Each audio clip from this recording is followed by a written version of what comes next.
Recently, I've heard of people challenging Michael Jackson's 4-album run, saying that there are artists that have somehow done better. I even heard Kanye's 4-album run was really good. And for those who don't know, I'm one of the biggest Kanye fans out there. It was a really, really good run. My Beautiful Dark Twisted Fantasy, Graduation, all those albums, really, really great.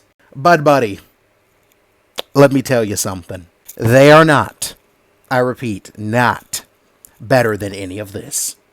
As one of the biggest Kanye fans you will run into, he's been brutally outclassed when it comes to this discussion. Scratch everything, let's just go off the wall, right? Shattered Records sold more copies than I think all 4 of the Kanye albums we would talk about, including the top 4, did in general.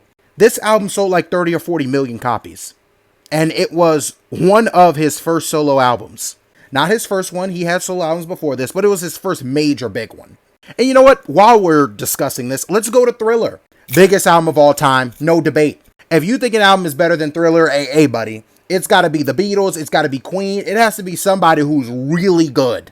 And even then, Thriller is 9 songs of complete perfection. And it set the record for most Grammys won. Conversation over. With all due respect.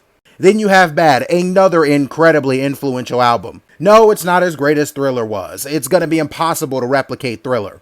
But at the same time, it's still better than 99.99999% of artists who will ever touch this earth. And then, of course, Dangerous was dangerous. Amazing. Immaculate. 4 different albums, 4 different sounds, and the same results. Excellence. There is no better 4-album run than this. It's not a contest. Michael Jackson wasn't the most famous guy in the world for knowing how to do a backflip or knowing how to moonwalk. He was the most famous guy in the world because he was constantly dropping great music. By the way, these first 3, bro did that in his 20s alone. His 20s. Let me get on up and do something with my life. Let me know what you guys think. Is this the greatest 4-album run of all time, or does somebody else hold that crown?